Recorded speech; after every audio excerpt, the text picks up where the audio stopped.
Oui, bonjour à toutes et à tous, c'est Thomas du site web rencontrerdieu.com.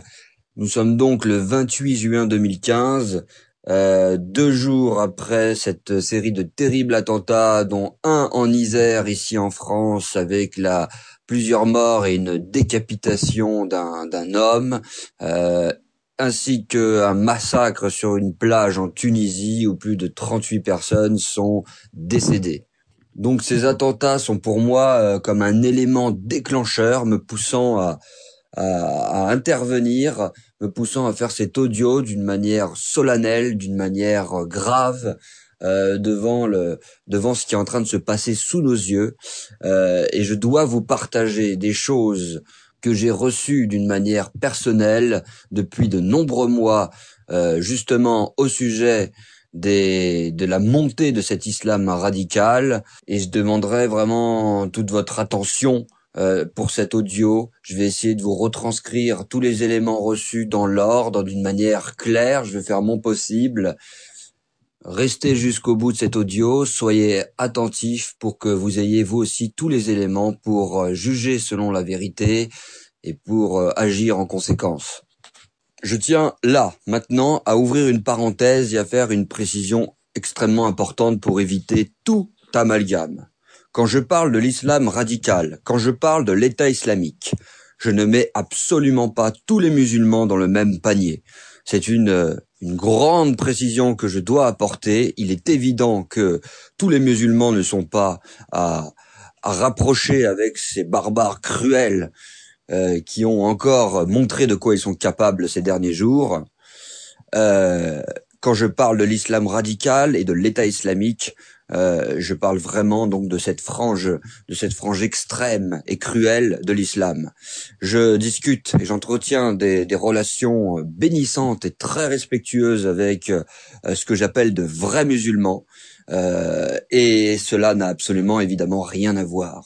Voilà, je ferme cette parenthèse. Ce qui s'est donc passé il y a 2 jours dans l'Isère, cet attentat et cette décapitation barbare avec une tête accrochée en plus sur un grillage par la suite, avec cette signature macabre de l'État islamique, avec, il faut le préciser, une première en France. C'est la première fois qu'une personne est donc décapitée, car il s'agit ici précisément d'un signal extrêmement important qu'il faut vraiment prendre en considération.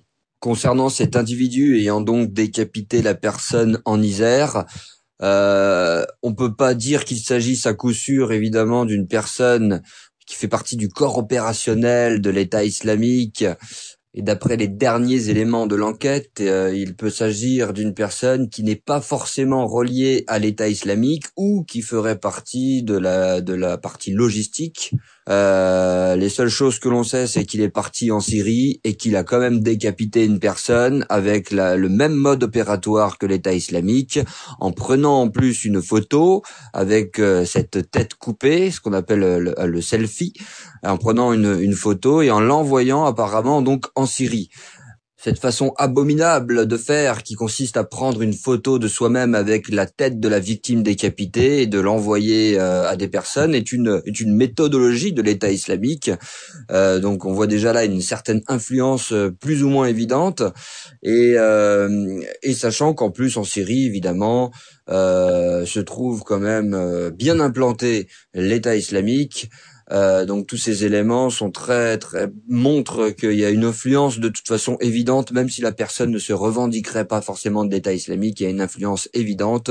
En tout cas, l'attentat effroyable sur la plage à Sousse en Tunisie, où il y a eu plus de 38 morts, je crois, là c'est clairement revendiqué directement par l'État islamique, et donc là c'est clairement on va dire même le corps opératoire de l'État islamique qui semble avoir agi dans cet attentat-là. Donc là, de toute façon, quand il arrive dans ces événements, on voit la main, la signature et l'influence évidente de l'État islamique d'une façon ou d'une autre. Quoi qu'il en soit, le problème de l'État islamique, c'est qu'il va encourager et motiver des individus isolés. On a vu les vidéos sur le conflit israélo-palestinien où les djihadistes du corps opératoire de l'État islamique donc envoie des recommandations à tous les pays en France, en Europe, à tous ceux qui peuvent agir de manière isolée, individuelle pour faire quelques carnages.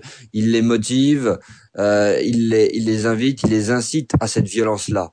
Il y a comme donc une influence évidente qui peut pousser des individus isolés comme cette personne en Isère à commettre des actes absolument barbares, calqués sur la méthodologie de l'État islamique. Et on sait que donc ce mode opératoire, un des modes opératoires de l'État islamique, c'est la décapitation. Et donc, quoi qu'en disent les médias, cet individu, en tout cas, a agi d'une manière qui est vraiment très similaire et avec des liens assez étonnants avec tout ce qui touche à l'État islamique. Ces choses constituent, et j'en suis absolument convaincu, un avertissement majeur, un avertissement solennel et grave, clair et précis, envoyé par le Seigneur pour nous avertir et pour nous mettre en garde sur ce qui est arrivé depuis de nombreux mois maintenant, et sur ce qui risque d'arriver de plus en plus par la suite.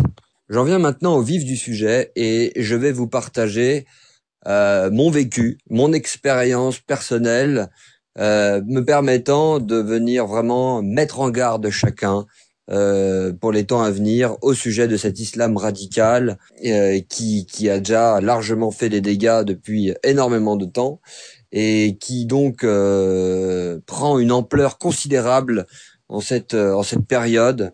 Je vais donc vous partager ce que j'ai vécu précisément en date du 26 septembre 2014 en pleine nuit à 4 heures du matin. Je crois que ce que j'ai vécu cette nuit-là est, à cause de toutes les confirmations qu'il y a eu par la suite, je crois d'une manière totale et complète que cela vient de Dieu. Et encore une fois, à chacun d'éprouver les esprits, à chacun de retenir ce qui est bon, de rejeter ce qui est mauvais, et à chacun de tirer ses propres conclusions. Je vais me contenter de vous partager, je l'espère en détail, toutes ces choses-là pour que vous aussi, vous puissiez vraiment bien considérer la réalité de ces avertissements. À chacun d'en tirer ses propres conclusions. Je n'impose absolument rien, je ne fais que vous partager ce que je crois avoir reçu de l'Éternel, tout simplement. Alors, le 26 septembre 2014, qu'est-ce qui s'est passé? Tout simplement, en pleine nuit, à 4 heures du matin, je n'arrivais plus à dormir. J'étais réveillé sans pouvoir trouver le sommeil, sans pouvoir me recoucher. Alors, avant de rentrer un peu plus dans les détails, une toute petite précision importante. Quelques jours auparavant, il se trouve que je méditais sur certains témoignages que j'avais reçus de frères et sœurs qui racontaient justement être réveillés dans la nuit par le Seigneur pour être conduits dans la prière ou à lire la parole et recevoir certains messages importants du Seigneur, les concernant ou concernant des proches ou concernant des événements quelconques. Réveillé par le Seigneur en pleine nuit pour recevoir un message. Et c'est vrai que je méditais un peu sur ces choses-là en me disant, c'est vrai que ça m'est déjà arrivé. À chaque fois, j'écoutais la paresse, j'écoutais ma chair qui voulait se rendormir, tout simplement. Et donc, j'étais particulièrement rendu attentif à ça ces derniers jours, particulièrement. Je me suis dit, tiens, si ça m'arrive, cette fois-ci, je vais faire en sorte d'essayer d'obéir peut-être à Dieu qui a peut-être un message à me communiquer quelconque. Et donc j'étais assez alerte vis-à-vis de ça. Et il se trouve qu'à 4 heures du matin, j'étais réveillé. Et justement, je me suis rappelé de toutes ces choses et bon, j'ai bien essayé de me rendormir, mais j'étais pas tranquille. Et non, je me disais non, il faut vraiment là que je me réveille.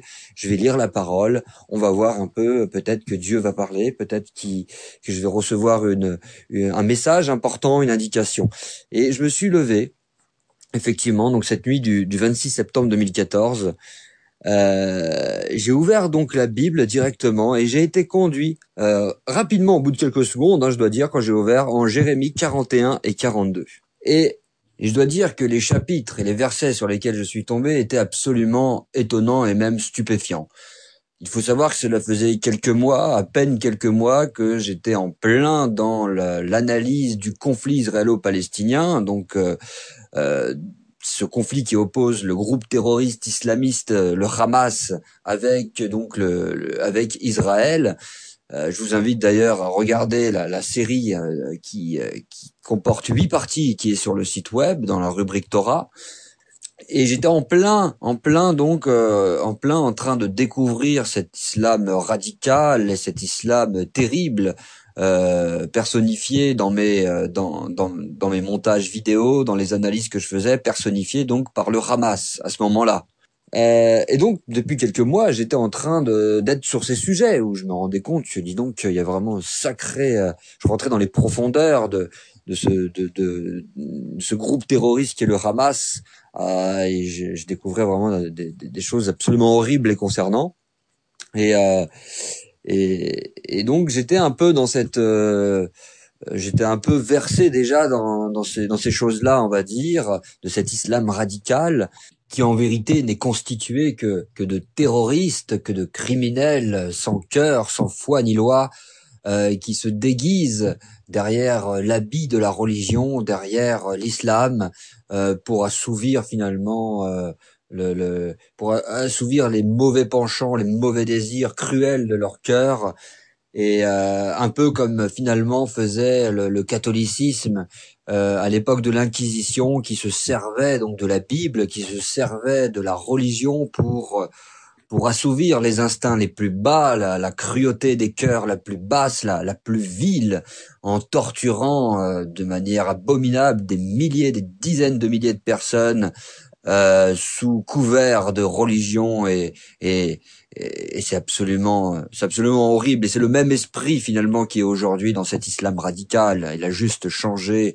de visage, mais ça reste la même chose. Et donc, ce 26 septembre 2014 à 4h du matin, je tombe sur Jérémie 41-42. Je vous lis donc le début, et le début m'a vraiment fortement interpellé. Voilà donc comment commence le début du chapitre 41 que j'ai lu donc ce jour-là à 4h du matin. Au 7e mois, Ishmaël. Je vais m'arrêter à ce début de premier verset dans lequel il y a, vous le verrez, beaucoup de choses. Dans la Bible, Ishmaël représente donc le peuple arabo-musulman.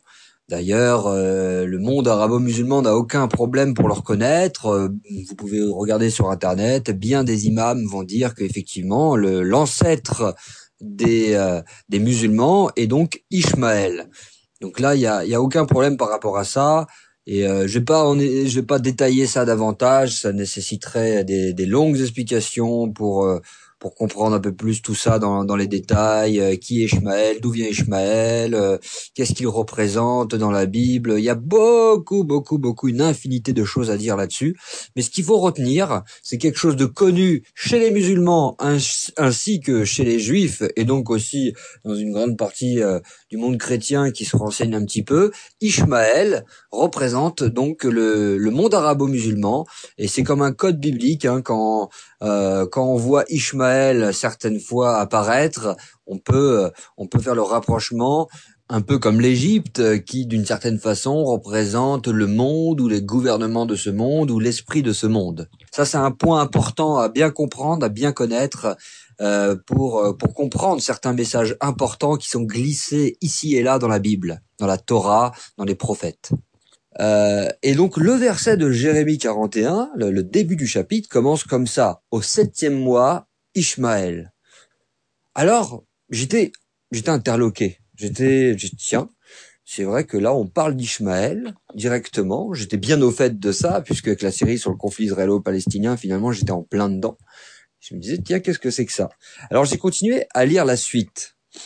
Et en fait, je me suis aperçu qu'il y avait quand même une série d'horreurs que faisait Ishmaël. Je vais vous en lire quelques passages. Par exemple, Jérémie 41-2. Ishmaël se leva avec les 10 hommes dont il était accompagné, et ils frappèrent avec l'épée Guédalia. Il fit ainsi mourir celui que le roi de Babylone avait établi gouverneur du pays. Donc voilà, il a frappé Guédalia qui était donc un gouverneur du pays établi par le roi de Babylone, et qui avait permis déjà de rassembler pas mal de juifs. Les juifs, ils avaient appris qu'en Juda, il y avait donc Guédalia qui avait donc une zone où une zone où le peuple juif pouvait se rassembler sur leur terre, donc un espèce de mini retour d'exil pouvait avoir lieu. Donc voilà, quelque chose de très bien. Ce Guédalia, à ce moment-là, il avait un poste bénéfique pour le peuple d'Israël, et donc beaucoup de Juifs revenaient dans cette province où était établi Guédalia. Et donc Ishmaël, on voit dans ce verset-là qu'il fit mourir donc Guédalia en le frappant par l'épée.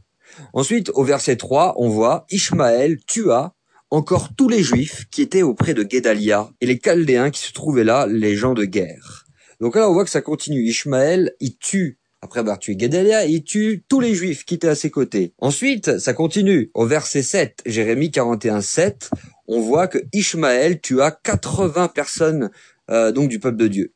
Ishmaël, fils de Netania, les égorgea et les jeta dans la citerne. Notez bien, les égorgea. Donc, on voit bien que Ishmaël se sert de l'épée, frappe par l'épée et égorge, coupe, tranche des têtes. Donc, qui est vraiment la signature de l'État islamique, hein, on le sait. Hein, on l'a encore vu dans les tristes événements de ces derniers jours. Et donc, là, j'étais vraiment interpellé en voyant cette violence finalement d'Ishmaël qui tue littéralement le peuple de Dieu et qui l'égorge. Hein, il y a vraiment cet aspect d'égorgement qui revient régulièrement. Bon, j'ai donc arrêté ma lecture. J'ai prié le Seigneur et bon, je suis resté avec ces choses-là dans ma tête en me disant tiens, c'est très interpellant de tomber vraiment précisément à 4 heures du matin sur ce passage qui commence par Ishmaël au 7e mois, et on voit une série de carnages finalement perpétrés par Ishmaël. Et là, j'étais vraiment interloqué, interpellé, et je me suis couché avec ça. Je me suis couché avec ça, avec cette forte pensée qu'Ishmaël, dans les temps à venir, allait probablement faire parler de lui, allait prendre de l'ampleur, et que ça allait se traduire donc par une montée de cet islam radical. Et voilà que le lendemain, au petit matin, de bonne heure, avant d'aller travailler, comme j'ai pour habitude de faire, j'allume la télé, je me mets sur BFM TV en coupant le son et en regardant un peu les inscriptions, les petites news qui défilent en bas de l'écran, et ce qui me permet d'avoir tout simplement chaque jour un œil attentif sur l'information globale véhiculée par les médias. Et donc là, il se trouve qu'en ayant allumé BFM TV ce matin-là, je tombe précisément, directement, la première image, c'était à la une, ça parlait de l'État islamique et du djihad, de l'État islamique, des horreurs perpétrées en Syrie, à droite, à gauche. Alors, sur BFM TV, j'avais jamais vu ça un matin. On en parlait, c'est quelque chose de connu, on en parlait, mais ça faisait pas la une. Là, ça faisait la une. Alors, je ne sais plus pour quelle raison, mais je me rappelle, ça m'avait choqué, puisque je venais juste de tomber sur ce passage d'Ishmaël à 4 heures du matin, et directement, donc le matin, je vois à la une l'État islamique, le djihad et les horreurs qu'ils font. Et là, waouh, ça m'avait interpellé. Je me suis dit tiens, pile poil après avoir eu cette lecture, qu'est-ce que ça signifie, comme si vraiment là il y avait comme une confirmation. Une autre confirmation que je trouve absolument extraordinaire, c'est tout simplement que le 26 septembre 2014, mes amis, il faut savoir que dans le calendrier biblique juif, le 26 septembre 2014, nous étions précisément au 7e mois dans le calendrier juif. Au tout début du 7e mois, je précise, au tout début. Et voici que le passage que j'ai reçu en Jérémie 41 à 4 heures du matin commence précisément comme cela, au 7e mois Ishmaël. Rien que ça en soi, nous avons déjà ici quelque chose d'énorme.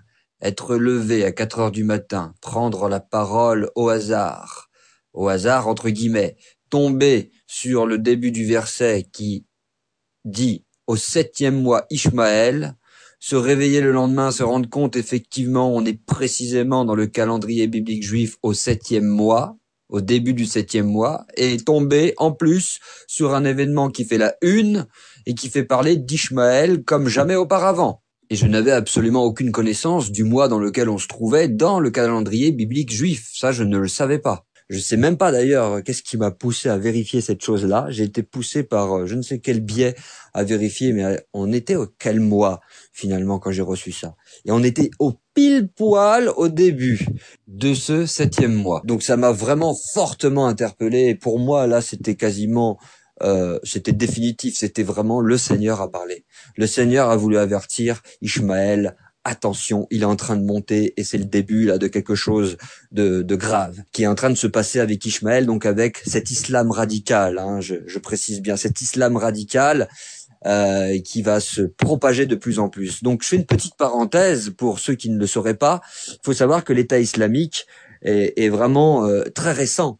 Finalement, bon, ça a commencé en arrière-coulisses à partir de 2006, mais l'État islamique a proclamé donc l'instauration du califat le 29 juin 2014. Ça, c'est important à savoir. Donc, c'est très récent. Donc, moi, quand j'ai reçu cette date, ce passage de Jérémie 41 en septembre 2014, on était quelques mois après la déclaration officielle de l'instauration d'un califat par l'État islamique le 29 juin 2014. Et ce califat, évidemment, qu'est-ce que c'est ? Ça vise donc à étendre considérablement de manière toujours plus grande un empire musulman basé donc sur un islam radical. Et quelle radicalité, il suffit de voir les horreurs qu'ils commettent pour voir que c'est très radical, effectivement. Donc ça, c'est important à savoir, ce califat.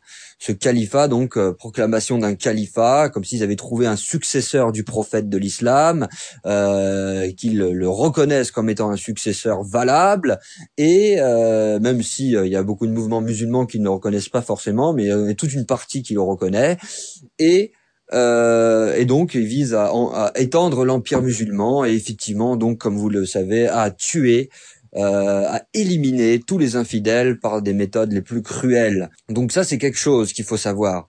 Et moi j'ignorais en fait toutes ces choses-là. Hein. Vraiment j'étais très très loin quand j'ai commencé la série sur le conflit israélo-palestinien aux alentours de juillet-août 2014. J'étais à 1000 lieues de tout ça. Je ne connaissais absolument pas ces choses-là. Encore une fois, j'étais juste en train de découvrir le Hamas, découvrir vraiment les horreurs qu'ils font en Palestine et dont les médias se gardent bien de parler. Mais donc voilà, j'ignorais toutes ces choses-là. Et il se trouve que le 26 septembre 2014, quand j'ai reçu ces paroles de Jérémie 41-42, c'était comme pour moi un signal d'alarme venant directement d'en haut, qui disait ah voilà, attention, l'État islamique. Ishmaël, cet islam radical va prendre de l'ampleur et va être quelque chose de majeur, qui va s'étendre de plus en plus et qui va faire régner la terreur finalement dans une partie du monde, voire dans le monde entier. Donc ces deux confirmations que je viens de vous partager, à savoir Ishmaël au 7e mois et la série de carnages perpétrés par Ishmaël dans le passage de Jérémie 41, constituent le moteur de tout ce qui va suivre. Et effectivement, par la suite, après ce 26 septembre 2014, les horreurs de l'État islamique n'ont pas cessé d'augmenter jusqu'à aujourd'hui. Et donc, je vais vous partager, je vais vous remémorer ces tristes événements, mais pour ce message, c'est important de le faire. On va revoir ensemble un peu quelques éléments, quelques dramatiques événements qui se sont déroulés, qui se sont produits depuis cette date du 26 septembre 2014. Ce n'est que à partir de cette période-là et jusqu'à aujourd'hui que l'État islamique a inventé quelque chose de nouveau, de jamais vu. Je qualifie ça comme le film de l'horreur, hein. C'est-à-dire qu'avec des moyens dignes du cinéma américain hollywoodien, avec des moyens technologiques et professionnels, avec des codes et des techniques cinématographiques dignes du cinéma américain. Ils mettent en scène des exécutions réelles, des châtiments réels qu'ils infligent aux infidèles. Ils filment l'ensemble, donc, et en font un mini-film, un court-métrage de haute qualité qu'ils propagent ensuite à travers le web, à travers la toile, sur différentes plateformes, et donc ils sont accessibles facilement à tout le monde et ça tourne sur Internet. Même BFM ou les chaînes d'information de temps en temps nous montrent de manière floutée évidemment ces films de l'horreur. On l'a vu par exemple avec les 21 chrétiens décapités sur le bord de la plage. Ils ont vraiment fait ça à la sauce hollywoodienne, ou encore cet enfant qui tient un pistolet et qui exécute froidement d'une balle dans la tête. Tout ça filmé sur divers plans avec des ralentis, comme il se délectait de ces horreurs, il les dégustait en faisant des films avec des plans rapprochés, des ralentis. C'est absolument abominable. Donc c'est vraiment un esprit diabolique. Il faut vraiment être clair avec ça. C'est même plus, j'ai presque envie de dire qu'il y a même, leur âme n'a plus de place. Elle est complètement investie par le diable. Et c'est clair et net quand on voit, quand on en arrive à filmer des décapitations en temps réel avec des ralentis. Enfin, c'est absolument horrible. On a vu dernièrement pareil, ils ont mis plusieurs personnes habillées en orange dans une cage. Cette cage, ils l'ont descendue dans l'eau pour les noyer lentement. Une cage qui a été submergée dans l'eau avec des caméras amphibies mises dans l'eau, évidemment, et qui filmaient l'agonie pendant plusieurs minutes de ces personnes en train de mourir noyées dans cette cage. Absolument abominable. Alors je vais faire un bref récapitulatif de quelques événements tragiques de ces dernières années. On a tellement tendance à oublier les horreurs qui ont été commises et ce n'est pas bon. Il faut pas oublier, il faut bien rester alerte. Donc on va faire un petit récapitulatif parmi des centaines et des milliers de news qu'il y a à ce sujet et qu'on peut trouver facilement sur Google et ailleurs.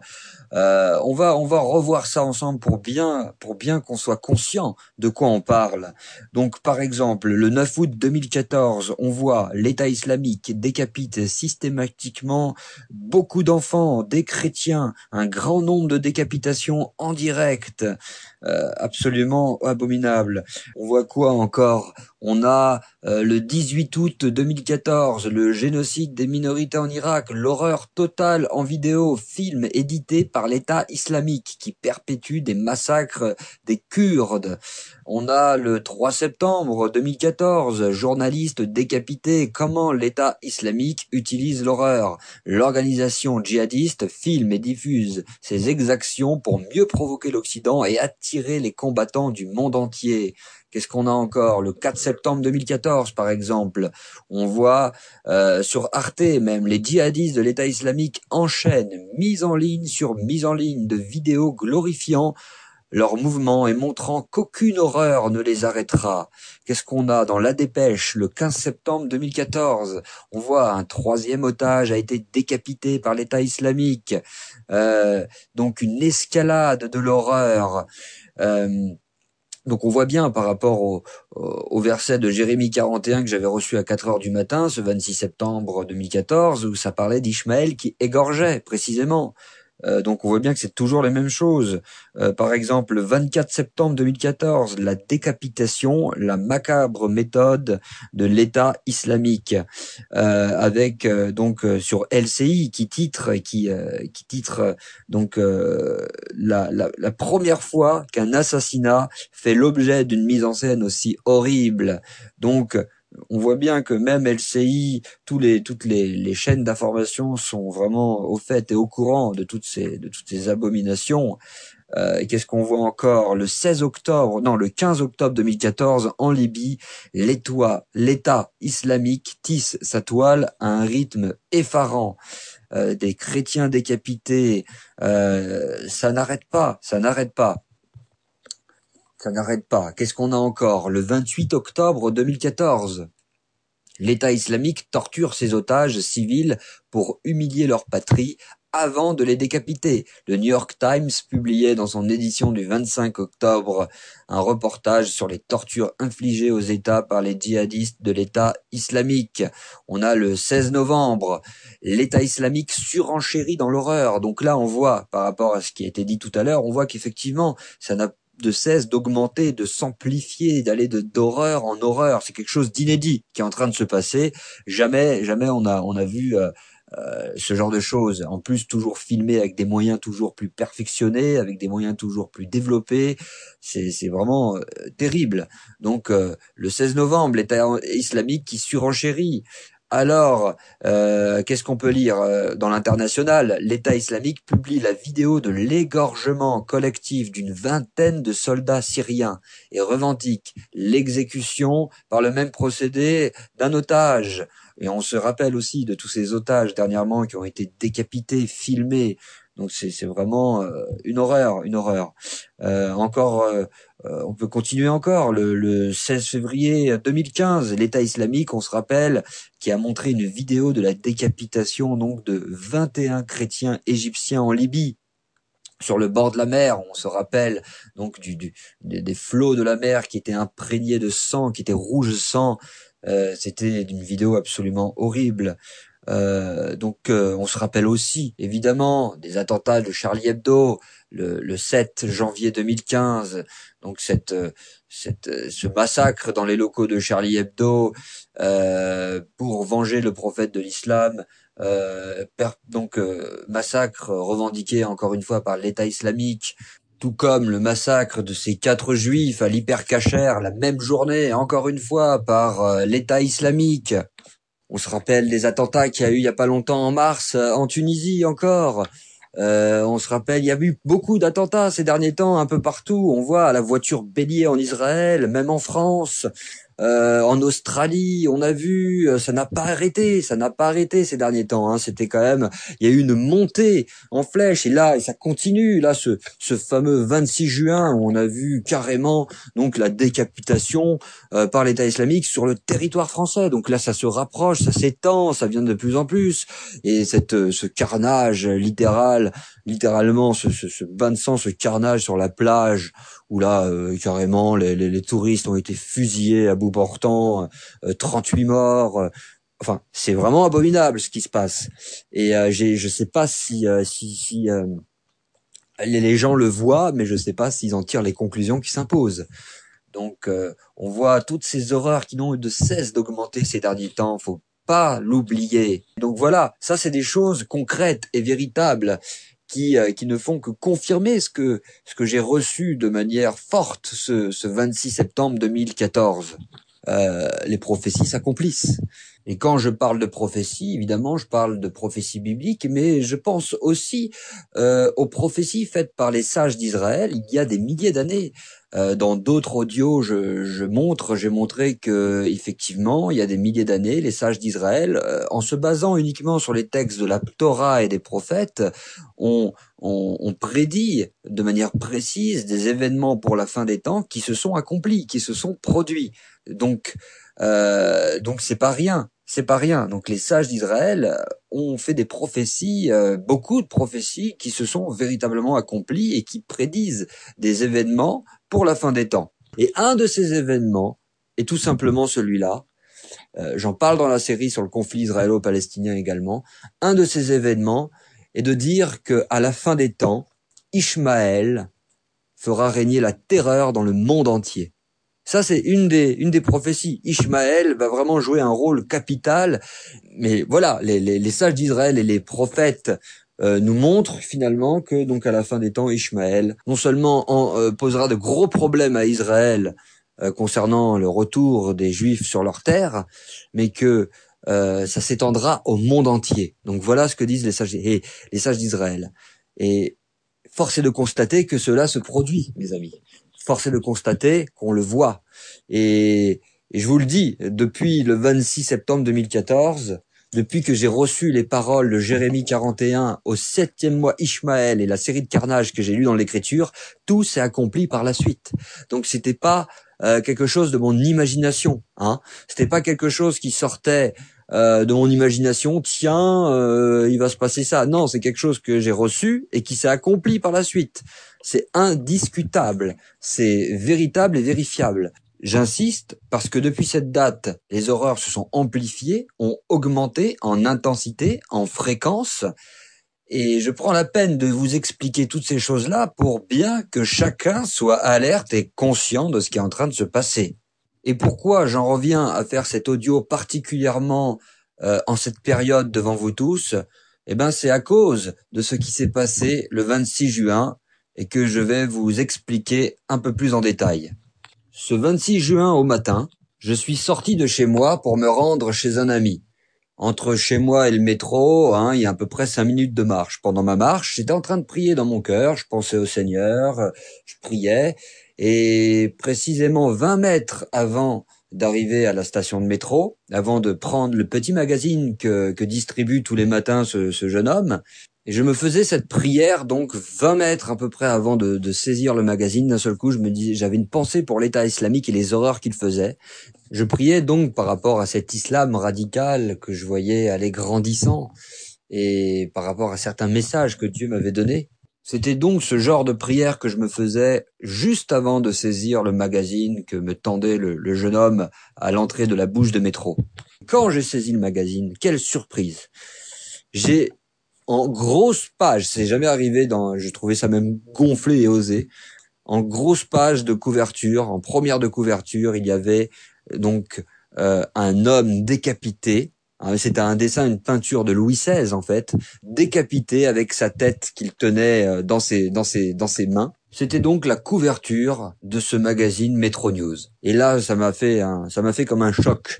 Ça parle de la décapitation, c'est la méthode utilisée par l'État islamique. Ça m'a fortement interpellé et j'ai comme ressenti comme un signal fort du Seigneur en disant attention, ça s'approche, ça vient de pire en pire. On commence à être dans des temps très difficiles. Il va falloir vraiment s'accrocher, suivre la voie de Dieu et vraiment se préparer à affronter des temps très difficiles et dans lesquels l'État islamique jouera un rôle. Alors je ne sais pas de quelle façon, de quelle manière, mais en tout cas dans lequel l'État islamique jouera un rôle et tout cet islam radical jouera un rôle important. Et donc, quand j'ai vu cette photo, cette image qui était vraiment moche de ce Louis XVI décapité, ça m'a vraiment interpellé. Au point que j'ai même envoyé directement ce matin-là, dans les alentours de 9h, j'ai envoyé directement un petit mail avec mon téléphone à mon frère avec la photo de ce Louis XVI décapité en pleine couverture en lui disant que j'étais pile poil en train de prier à ce sujet avant même de saisir le magazine et je pensais à toutes ces choses-là et voilà que donc cette décapitation sur le journal me renvoyait encore une fois à toutes ces choses-là et me renvoyait encore une fois à ce que j'ai reçu le 26 septembre 2014, cette fameuse nuit à 4h du matin où Ishmaël égorgeait et ça me renvoyait à ces choses-là. Je me disais c'est comme un signal fort que le Seigneur est en train de donner. Et quelle ne fut pas ma mauvaise surprise, j'ai envie de dire, une surprise très macabre, j'ai envie de dire, d'apprendre en milieu de journée, comme vous le savez tous, cette décapitation en plein territoire français signée de l'État islamique. Le jour même où j'ai reçu ce magazine avec une tête décapitée et où, comme par hasard, entre guillemets, 20 mètres avant, 20 secondes avant, j'étais en train de prier à ce sujet. Je vois le magazine avec une tête décapitée, suivi dans la même journée de la première décapitation sur le territoire français, suivi, comme vous le savez, en plus de ce carnage sur les plages, sur les plages de Tunisie.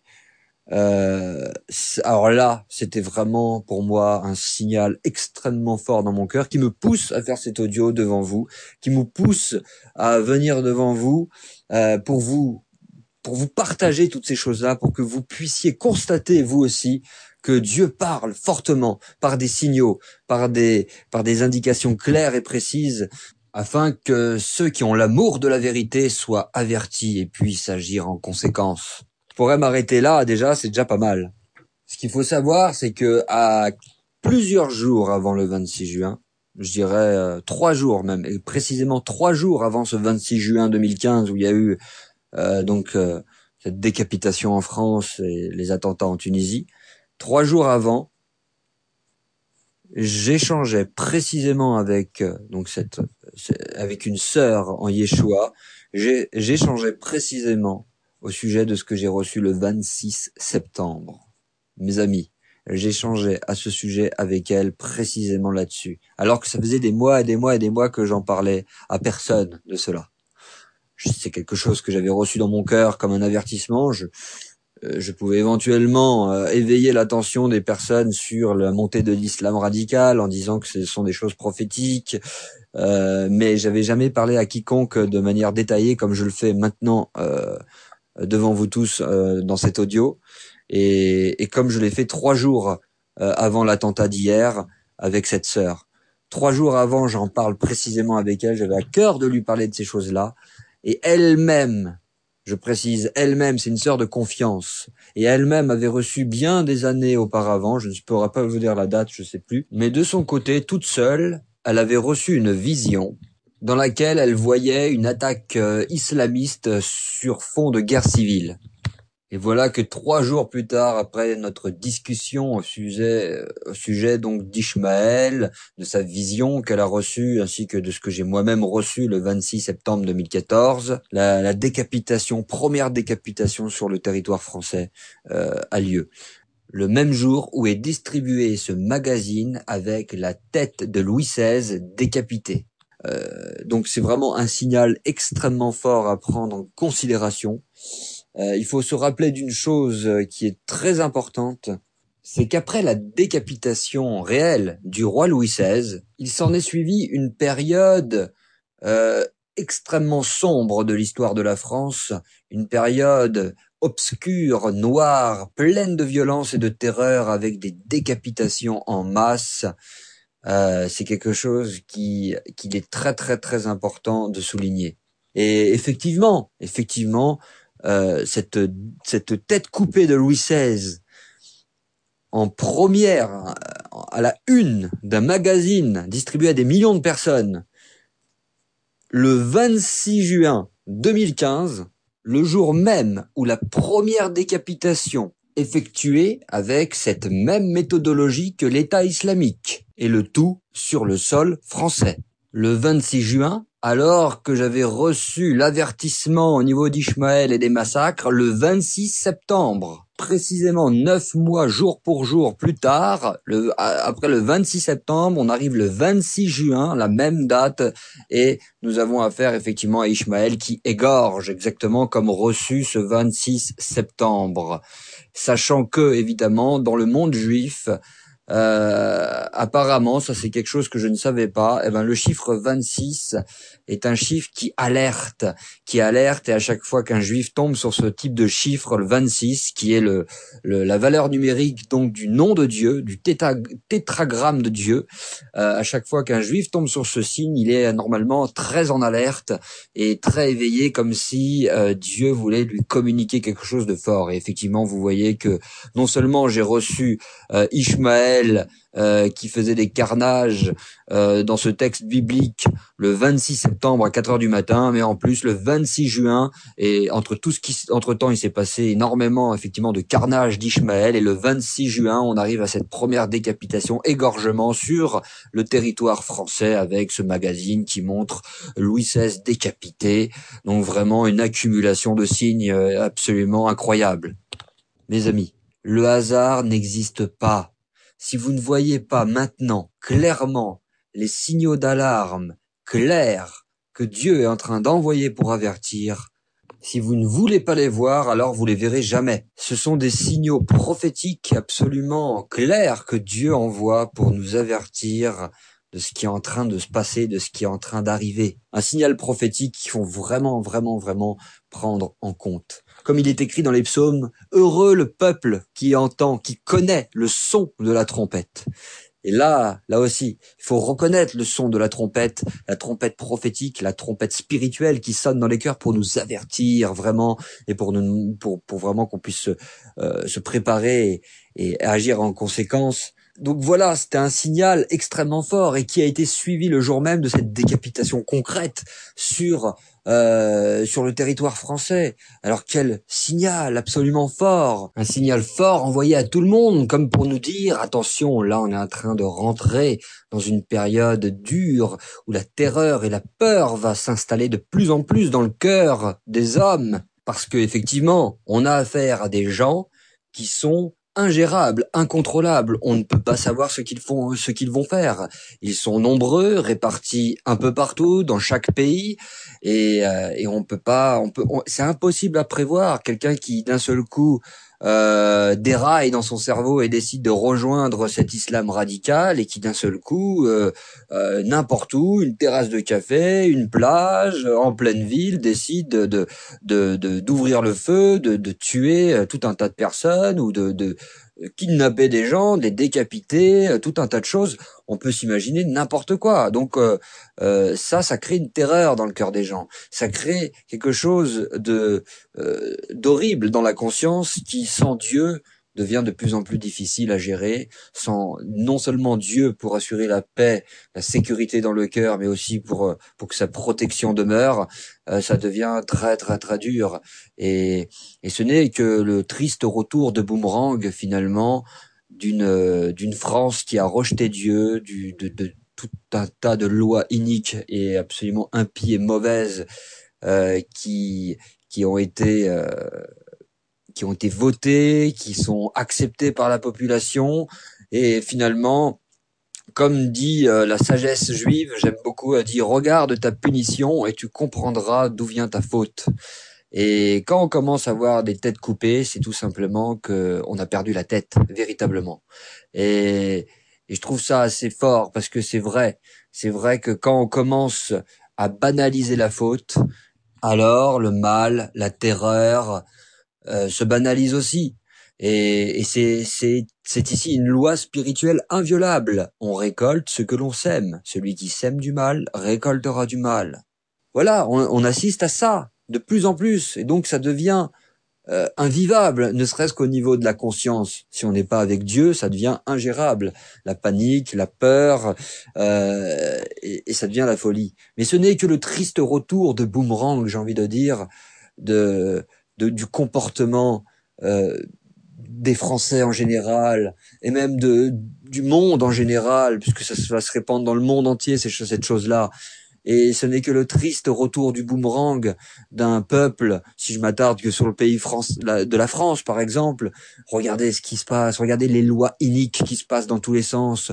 L'adultère qui est proclamé en public. J'ai fait une vidéo là-dessus sur le site web, allez voir, sur Glidden, le site Glidden, qui, encore il y a pas longtemps, je voyais des affiches, encore pas plus tard que hier, je voyais des affiches, une nouvelle campagne de publicité géante dans Paris, où clairement annoncé dans les métros, vous savez que les affiches géantes de 4 mètres sur 3 mètres, Glidden, le premier site de rencontre extra-conjugale créé par des femmes. Trompez votre mari en toute sécurité, en toute confiance.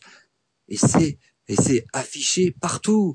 Et que dire de cette application pour smartphone que j'ai vue qui faisait un double page dans un magazine papier que j'ai vu pas plus tard qu'aujourd'hui même. Alors là, on a carrément affaire à une application, je vous lis, cette appli française permet de répandre des ragots de façon anonyme. Regardez, c'est ce qu'on peut lire au sujet de cette application dans ce double page. Il est écrit ça. Certains en ont profité pour se moquer des autres. Des gens ont été attaqués sur leur sexualité, leur apparence, poids, taille ou leur situation financière. Cela en a fait pleurer plus d'un. Cela a créé une ambiance horrible. Un élève de terminale qui affirme cela. Ensuite, qu'est-ce qu'on voit? Quelqu'un qui réagit d'une façon peut-être un peu plus responsable cette fois-ci. Honteux est le seul mot qui, je pense, convient à ce genre de système. Réseaux sociaux? Non, plutôt réseaux destructeurs. À quoi bon juger, se moquer, humilier? Pour Catherine Blaya, présidente de l'Observatoire international de la violence à l'école. Selon elle, cette application fait appel aux plus bas instincts de l'être humain. Ce type de violence en ligne participe au décrochage scolaire. Une personne harcelée va avoir du mal à se concentrer et ne va plus vouloir revenir dans son établissement. Les adolescents victimes de cyberviolence peuvent souffrir d'anxiété, sombrer dans la dépression et connaissent 3 fois plus de risques de tentatives de suicide. Alors, vous voyez, ça c'est une application qui est sortie, dépression, décrochage, suicide, voilà ce que ça entraîne, une application pour raconter des potins, des rumeurs, des ragots, des médisances, de la méchanceté gratuite. Pourquoi ils font pas une application pour raconter du bien, pour raconter du positif, sur les qualités des uns et des autres, sur les bons moments qu'on a vécu ensemble? Non, impossible. Pourquoi impossible? C'est le péché qui est dans le cœur de l'homme. Si vous le voyez pas là maintenant, vous le verrez jamais. C'est d'une évidence, mes amis. Donc, quand on voit ce genre d'article, quand on voit ce genre d'application créée sur smartphone qui a pour seul but de propager la médisance, de détruire de cœur, de faire du mal, on a affaire là au diable. L'évangile est clair. Quand il parle du diable, il dit que le diable ne vient que pour voler, égorger et détruire. Et ce genre d'application ne fait que ça. C'est une influence évidemment diabolique qu'il y a derrière ce genre d'application parce que, vous savez, la médisance, les potins, les rumeurs sont très difficiles à faire partir des fois. C'est quelque chose qui peut vraiment considérablement et durablement impacter et marquer le cœur d'un adolescent fragile, sensible et qui peut être marqué toute sa vie, peut-être même des fois à cause de rumeurs méchantes, de médisances méchantes faites à son sujet qui ne vont plus le quitter pendant des années. Et ça va le marquer, ça va le choquer, ça peut effectivement l'entraîner à être déstabilisé et à aller vers même des dépressions. Donc c'est terrible, faut pas s'amuser avec ce genre de choses. Et le fait de créer une telle application, c'est tout simplement une énorme irresponsabilité avec doublé à un manque de connaissances évident de toutes ces choses-là et signé par une influence satanique évidente. C'est comme cette campagne publicitaire qui vise à propager l'adultère. C'est absolument outrageux. Et pourtant, c'est là devant tout le monde. Cette application, c'est pareil, c'est là devant tout le monde. Personne n'interdit, personne ne se scandalise face à ce genre de choses. Il faut savoir que dans la Bible, on voyait bien que la médisance, c'est quelque chose qui était vraiment que l'Éternel, le Dieu, le seul vrai Dieu, a en horreur. Et quelle grande patience il a pour supporter toutes ces choses-là.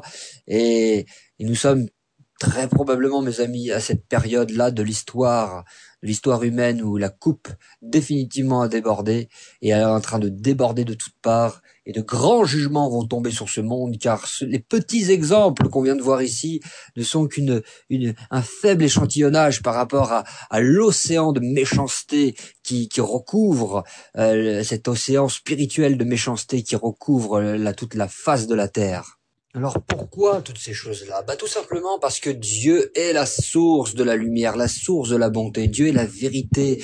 Dieu représente ce qui est bon, vrai et juste et équitable. C'est le Dieu d'équité. Donc lorsque l'on s'éloigne d'une source de chaleur et d'une source de lumière, qu'est-ce qu'on obtient?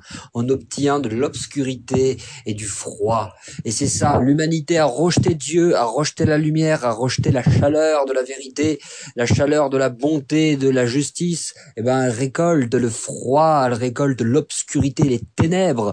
Et c'est exactement ce qu'on voit, une jeunesse élevée sans Dieu, toute une génération d'adultes élevés sans Dieu, et ça crée ce genre de choses. Ça crée une immoralité affligeante.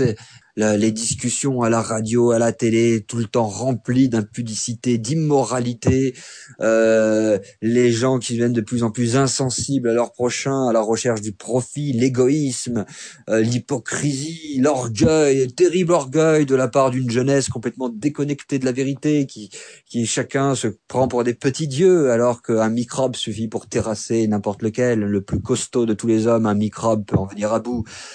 Un orgueil terrible qui est dans les cœurs du plus grand nombre, cumuler tout ça, un rejet manifeste, un rejet complet de Dieu, on écarte Dieu, on se moque de Dieu littéralement, alors que la parole de Dieu depuis des milliers d'années elle est claire, elle a déjà suffisamment fait ses preuves, elle dit on ne se moque pas de Dieu, ce qu'un homme aura semé il le récoltera. Et je peux vous dire mes amis que la France, mais pas que la France, mais que le monde entier est en train de récolter les fruits pourris qu'il a semés dans le cœur des gens, qu'il a semés en long et en large, en travers, durant beaucoup trop de temps.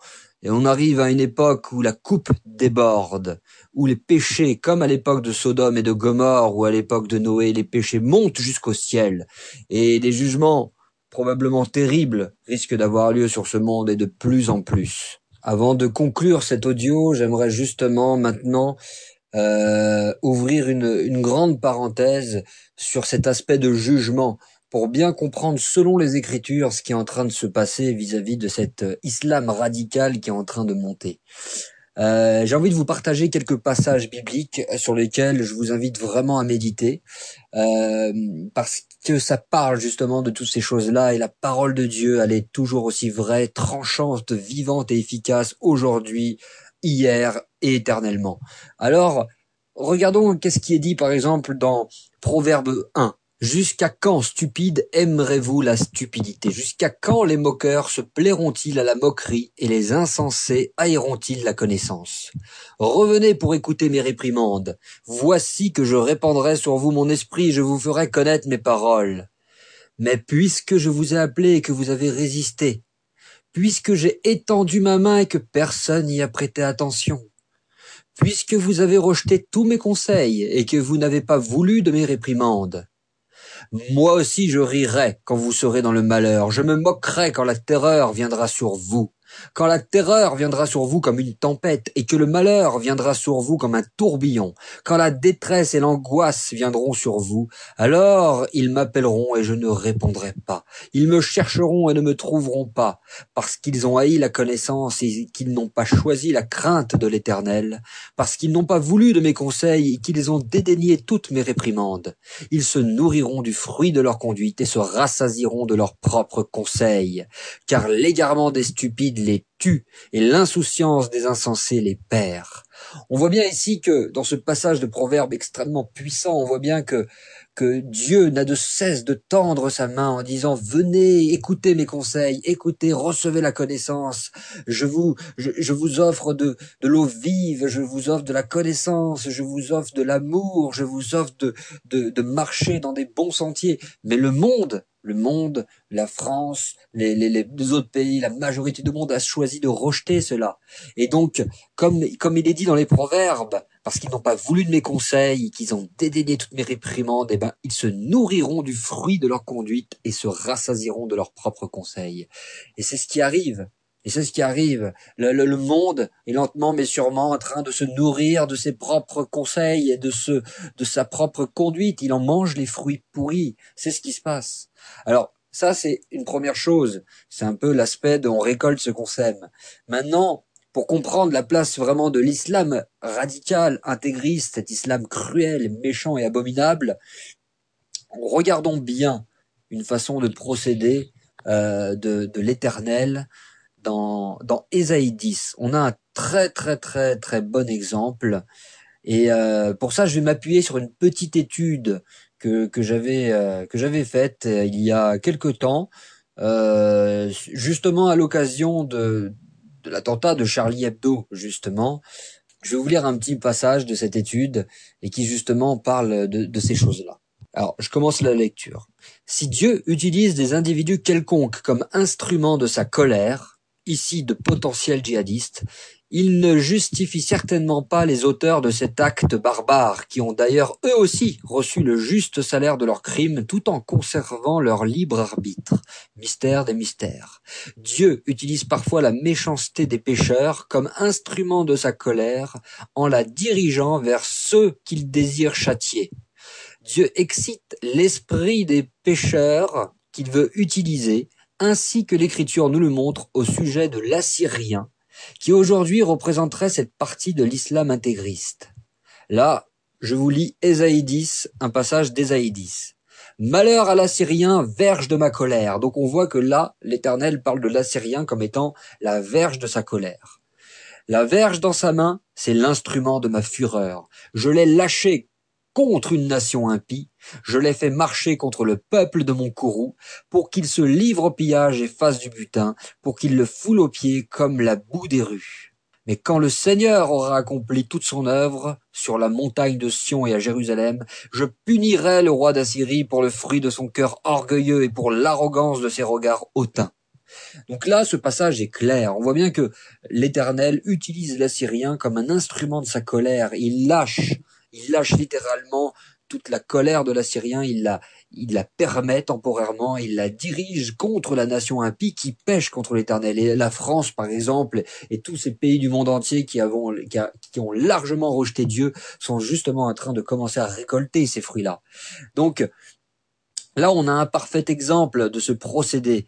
Voilà, je vais vous citer un autre exemple. Un autre exemple que nous avons, il me semble, en Jérémie 51. Dieu utilise Babylone pour châtier les péchés d'Israël. Donc n'oublions pas que dans la Bible, quand on voit des exemples, des histoires comme cela, qui sont des histoires vraies évidemment, ce sont des modèles qui se reproduisent, qui se répètent dans toutes les générations à différents niveaux avec toutes les nuances qui vont avec, mais c'est toujours des choses qui se répètent. Il n'y a rien dans la Bible qui ne se répète pas, qui ne trouve pas un accomplissement dans notre vécu, dans notre époque. C'est bien pour ça qu'on dit que la parole de Dieu est éternelle. C'est qu'elle est valable hier, aujourd'hui, éternellement. C'est quelque chose de vrai continuellement. C'est pour ça que régulièrement, il est important de lire la Bible et de bien comprendre les messages, les enseignements que Dieu nous donne à travers les Écritures. Donc là, regardons comment justement, quand Israël avait péché beaucoup trop, qu'est-ce que Dieu a fait? Il a utilisé Babylone comme instrument de sa colère. Alors, je vous lis le passage. Donc là, Dieu parle de Babylone. Tu as été pour moi un marteau, un instrument de guerre. Par toi, j'ai brisé le cheval et son cavalier. Par toi, j'ai brisé le char et celui qui était dessus. Par toi, j'ai brisé l'homme et la femme. Par toi, j'ai brisé le vieillard et l'enfant. Par toi, j'ai brisé le jeune homme et la jeune fille. Par toi, j'ai brisé le berger et son troupeau. Par toi, j'ai brisé le laboureur et ses bœufs. Par toi, j'ai brisé les gouverneurs et les chefs. Donc là, on voit encore, comme la Syrie, on voit que l'Éternel utilise une nation impie, une nation méchante, qui est là en l'occurrence par exemple Babylone, pour châtier les péchés de tel ou tel peuple. Voilà, j'aimerais juste terminer maintenant cette parenthèse concernant les jugements de Dieu sur Ésaïe 13, où une fois de plus on voit l'Éternel utiliser une nation comme instrument de jugement, exactement comme l'Éternel est en train de faire actuellement avec l'État islamique, qui est très probablement, à coup sûr même, un instrument de jugement dans les mains de l'Éternel. Regardons Ésaïe 13. Donc ça commence au verset 4. L'Éternel des armées passe en revue l'armée sur le pied de guerre. Ils viennent d'un pays lointain, du bout des cieux. L'Éternel et les instruments de sa fureur vont causer des douleurs à tout le pays. Vous pouvez constater le parallèle qu'on peut faire avec cet islam radical qui jette de plus en plus la terreur dans les cœurs et qui prend de l'ampleur et qui augmente. Donc je reprends la lecture. Lamentez-vous, car le jour de l'Éternel est proche, il vient comme un ravage du Tout-Puissant. C'est pourquoi toutes les mains s'affaiblissent et le cœur manque à tout homme. Ils sont frappés d'épouvante, les spasmes et les douleurs les saisissent. Voici le jour de l'Éternel qui arrive, jour cruel, jour de courroux et d'ardente colère, qui réduira la terre en désolation, qui en exterminera les pécheurs. Je punirai le monde pour sa méchanceté et les méchants pour leurs fautes. Je ferai cesser l'orgueil des présomptueux et je rabaisserai l'arrogance des tyrans. Voilà. Donc, à travers tous ces passages, on a vu clairement que l'Éternel utilise donc des divers moyens pour châtier et juger les nations, et notamment un de ces moyens est d'utiliser une nation méchante et impie et pécheresse et de la lâcher littéralement comme on lâche les chiens, de la lâcher vers tous ceux qui font le mal et tous les pécheurs. Et aujourd'hui, mes amis, aujourd'hui, aussi triste que cela soit, quand on regarde l'état de la France, de l'Europe, de tous les pays, d'énormément de pays, je dirais, tout le monde a complètement jeté la loi de l'Éternel derrière son dos. Tout le monde est complètement nage littéralement dans l'impiété. Tout le monde a des pensées iniques. Si on pouvait regarder les pensées de chaque personne, on serait outré, chacun se retrouverait honteux. Les personnes sont dans la médisance continuellement, une hypocrisie qui va en grandissant. Les gens, ils sont dans la convoitise, dans l'envie, dans la jalousie, dans la haine, dans la méchanceté, toutes sortes de choses mauvaises.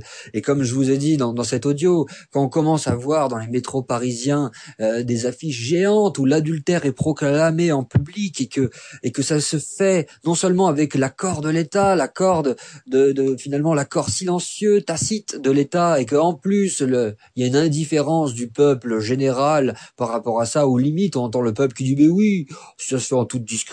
Il n'y a pas de problème, allons-y, on peut tromper. C'est absolument abominable de voir ce genre de comportement.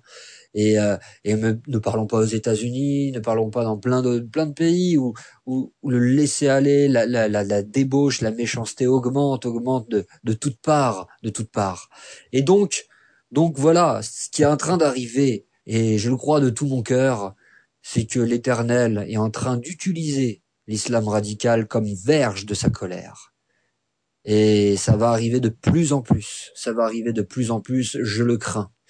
Et le seul remède, la seule protection, c'est d'être pleinement du côté de l'Éternel, pleinement dans la foi en Yeshua le Messie, pleinement dans la mise en pratique de sa parole et dans la repentance, dans une attitude de repentance, de se placer devant Dieu et de dire je cesse de faire le mal, j'arrête, je m'avoue vaincu devant toi, Dieu, je sais que je suis un pécheur, je sais que je ne mérite pas le ciel, je sais que je ne peux pas faire le bien de moi-même, mais je m'appuie sur ta grâce parce qu'il est écrit dans ta parole que ma grâce te suffit, car ma puissance s'accomplit dans ta faiblesse. Il suffit de croire et de se repentir et de croire en Dieu, de croire que Yeshua le Messie est venu justement payer le prix de nos fautes. Il suffit de croire en cette œuvre merveilleuse et de croire de tout son cœur et de suivre Dieu et sa parole.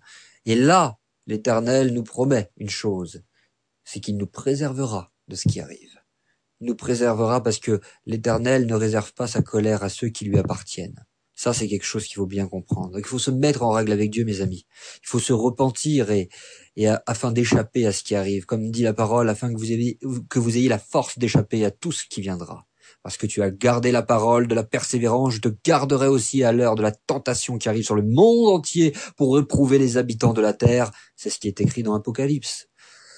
Alors, voilà. Là, on a en même temps comme un schéma assez clair de ce qui est en train de se passer. L'Éternel qui est en train de juger ce monde et qui est en train, malgré tout, dans sa bonté inimaginable, en train d'avertir, par cet audio par exemple. Si vous l'écoutez jusqu'à là, vous êtes en train d'être averti.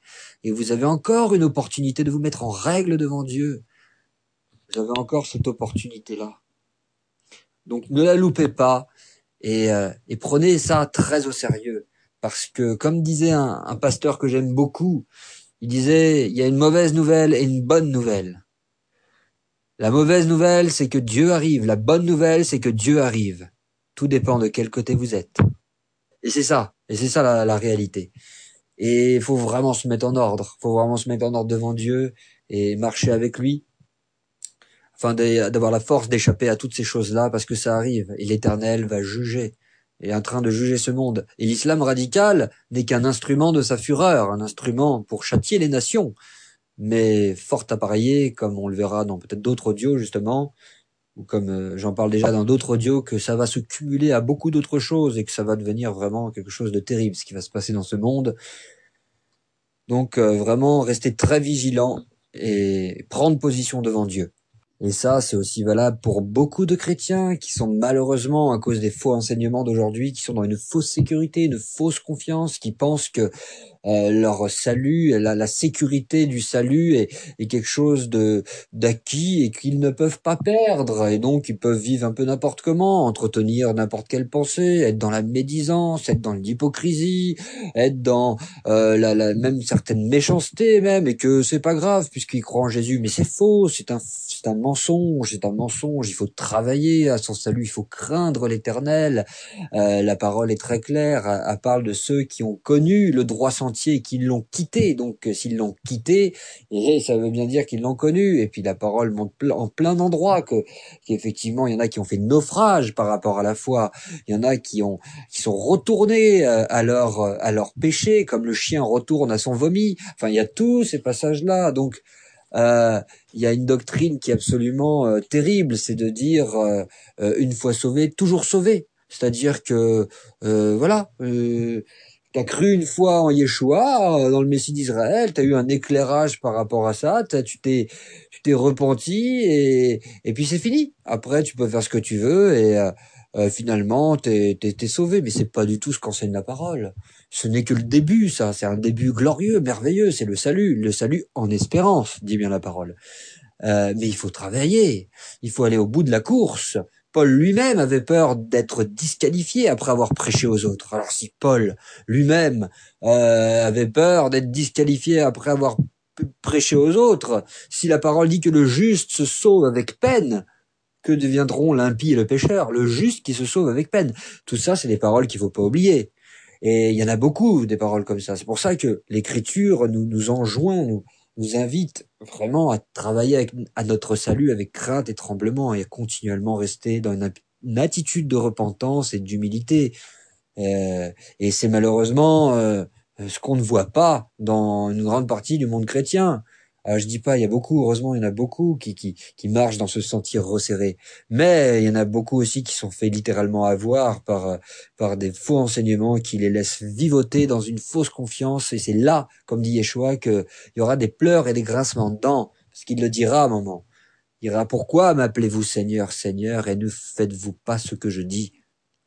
Et Yeshua dit notamment de mettre en pratique la parole de son Père et de s'instruire dans les Écritures. Et ah là là, il y aurait beaucoup de choses à dire. Donc j'arrête là pour cette grande parenthèse. Voilà, que dire de plus si ce n'est soyez vraiment très attentifs, car effectivement l'ensemble de confirmations, comme vous avez pu le constater, n'a même pas besoin d'être démontré. Et c'est pas comme si on annonçait quelque chose pour le futur. Bon, ça se produit pas. Et bon, non, là, c'est quelque chose reçu ce 26 septembre 2014 et par la suite qui n'a trouvé que des accomplissements. On a vu des choses nouvelles au niveau d'Ishmaël, au niveau donc de cet islam radical, des choses nouvelles comme jamais vues auparavant, des horreurs qui ont monté en intensité, qui ont monté en quantité, qui se multiplient à droite et à gauche. Et ça va devenir très craignos. De plus en plus, ça va devenir grave. Il va falloir vraiment donc se préparer à tout ça et se mettre en règle devant Dieu. Voilà mes amis, c'est tout ce que j'ai à vous dire. Vraiment, soyez forts, soyez courageux. N'hésitez pas donc à m'envoyer un mail, un commentaire, un message. Tant que c'est fait dans une attitude de respect, de recherche de vérité, de sincérité, on peut échanger autant que vous voulez. J'essaye d'être le plus réactif possible. C'est pas toujours facile avec tout ce qu'il y a à gérer, à faire à droite et à gauche, mais en tout cas, échangeons dans la paix, dans la sérénité, et surtout gardons confiance en Dieu, parce que Dieu, il est évident que ses promesses sont véritables. Il est un bouclier pour ceux qui placent leur foi en lui, un refuge au temps de la détresse, et il est capable de protéger et d'entourer de ses ailes, d'entourer de sa protection ceux qui le craignent et ceux qui marchent fidèlement dans ses voies, dans ses commandements. Quand bien même on passerait par quelques montagnes russes, ça c'est sûr, mais il a promis de nous protéger, d'être là avec nous. C'est vraiment un Dieu de promesses, un Dieu de fidélité que nous avons là, et si nous-mêmes on est dans cette attitude, vraiment, j'insiste là-dessus, vraiment, cette attitude d'humilité devant lui et devant les autres, comme dit la parole, comme dit Paul dans l'épître aux Philippiens, ne faites rien par esprit de parti ou par vaine gloire, mais que l'humilité vous fasse regarder les autres comme étant au-dessus de vous-même. Alors c'est quand même quelque chose d'extraordinaire, ça. Combien de fois n'avons-nous pas regardé de haut des gens qui sont peut-être plus faibles dans la foi que nous, ou qui sont plus jeunes dans la foi que nous, alors que non. Paul dit ici, regardez les autres comme étant au-dessus de vous-même. Quelque chose qu'on devrait méditer. C'est important. Et cette humilité, si on l'avait devant Dieu et devant tous ceux qui nous entourent, eh bien, croyez-moi, les choses iraient beaucoup mieux. Que personne ne se considère sage à ses propres yeux, c'est ce que dit aussi la parole. Soyons humbles et sachons d'où on vient. Comme a dit un frère, j'aime beaucoup ce frère, j'aime beaucoup ce qu'il a dit. Il a dit, Seigneur, je ne suis pas digne d'être appelé ton fils. Mais c'est par grâce que je le suis quand même. C'est par grâce tout ça. C'est par grâce. À partir du moment où on est dans cette attitude de repentance, dans cette attitude de vouloir mettre en pratique la parole selon la lumière que Dieu nous envoie, selon notre compréhension à chacun, sans écouter donc tout ce qui est mauvais, malsain de ce monde, en se sanctifiant, en suivant, en essayant de garder, de trouver cet équilibre. C'est pas pour rien que le chemin est resserré, effectivement. Vivre dans ce monde tout en vivant la Torah de Dieu, c'est quelque chose qui n'est pas facile, c'est sûr. Mais combien c'est bénissant et combien Dieu voit ceux qui font des efforts pour marcher dans ce chemin resserré et dans la foi en Yeshua, Dieu fait des merveilles, c'est absolument évident. Voilà mes frères et sœurs, j'arrête là cet audio, je crois que j'en ai vraiment assez dit. Donc soyez forts, soyez courageux, vraiment priez Dieu, cherchez-le, lisez sa parole, mettez-la en pratique et finalement c'est des clés. Hein. Croyez évidemment de tout votre cœur à Yeshua, recevez ses paroles dans vos cœurs, méditez-les, mettez-les en pratique. Les paroles du Messie Yeshua sont des paroles de vie, des paroles, des fleuves d'eau vive qui nous libèrent, qui nous délivrent. Et il nous renvoie, Yeshua lui-même, à la Torah, à la saine doctrine, tout comme Paul. Donc vraiment, ne méprisons pas évidemment les textes de l'ancienne alliance qui sont absolument capitaux. Paul, il fait tout le temps référence. Yeshua, il fait tout le temps référence. C'est la base. Yeshua, dans le désert contre le diable, par 3 fois, il répond uniquement par la Torah. Et c'est comme ça qu'il a réussi à détruire le diable, à vaincre le diable, à faire fuir le diable. Il a répondu uniquement et seulement par la Torah. Il est écrit, il est écrit, il est écrit. Eh oui, donc c'est vraiment la Torah, c'est une arme puissante, c'est ça, l'épée de l'esprit. C'est vraiment la Torah de Dieu dans nos cœurs. Et comme dit Jean, jeunes gens, vous êtes forts. Pourquoi il le dit, Jean, jeunes gens, vous êtes forts. Pourquoi? Parce que la parole de Dieu demeure en vous. Donc voilà, on voit bien quelle est notre force. L'Éternel sera notre force. Et soyons attentifs à sa voix, à son esprit, et évidemment, soyons remplis de sa parole. C'est ça qui nous aidera à discerner le vrai du faux et à bâtir sa maison, sa vie sur un rocher, sur un roc inébranlable, le roc de la parole de Dieu qui nous aidera à résister à toutes les tempêtes, quelles qu'elles soient. Et c'est vrai que dans ces temps particuliers dans lesquels nous sommes, ce genre de signal que Dieu envoie à beaucoup de monde par l'intermédiaire de cet audio par exemple et par l'intermédiaire de bien d'autres sources encore, c'est encore un signe de la bonté de Dieu qui invite véritablement le plus de monde possible à réformer ses voies, à se repentir, à croire dans l'évangile, à croire dans le sauveur du monde, le Messie Yeshua, qui est venu sur cette terre il y a plus de 2000 ans et qui revient bientôt. Et c'est lui qui nous sauve. C'est lui le seul vrai sauveur. Donc je vous invite vraiment, si vous ne connaissez pas Dieu, à lire les évangiles. Je vous invite vraiment à aller sur la rubrique Bonne Nouvelle du site rencontreddieu.com et à aller aussi à la rubrique Témoignages et voyez par vous-même les merveilles de Dieu et son message puissant pour sauver, pour assurer le salut de l'âme de quiconque croit. Donc c'est très important, soyez attentifs à ce qui se passe. Soyez attentifs à ce qui se passe. Voilà mes amis, cette fois c'est la bonne, je vous laisse. Une bonne continuation à tous et je vous dis à bientôt pour un prochain audio.